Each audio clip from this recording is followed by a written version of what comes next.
Senyora Sánchez. Sí, la meva pregunta era quina és la regidoria responsable, quin és el motiu, quin és el pressupost de l'eliminació del mural del carrer Major de l'Alerta Feminista, just en la Setmana de la Violència de Gènere. Crec que no me sorprendrà cap resposta després de les paraules de la senyora Lurueña, però clar, és que el que se xita en un coixo, el que se ajunta en un coixo, l'any coixo i mig, ja els queda no res per a negar la violència de gènere. I això, la pregunta és per què s'ha eliminat aquest mural,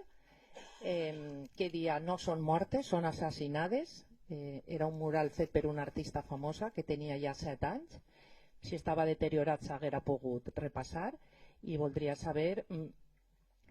per què s'ha fet i en quins diners, perquè evidentment ve finançat, segons pareix ser que és que se va fer un cartell, un mural per a la dana, i pareix que ve finançat per el Ministeri i la Conselleria d'Igualtat, cosa que ens sorprèn que financen la eliminació d'un mural contra la violència de gènere. Cuanto a lo que me planteaba la señora Sánchez, como por el mural de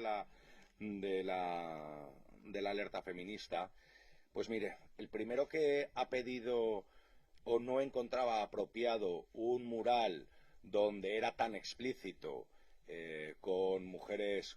decapitadas y demás, era el propio colegio. El propio colegio entendía que una reivindicación es una reivindicación, pero dependen las imágenes y depende a quién va dirigido y dónde están, no era el más apropiado. Ha estado mucho tiempo ese mural y se ha quitado porque entendemos que ya con el deterioro que existe se iba a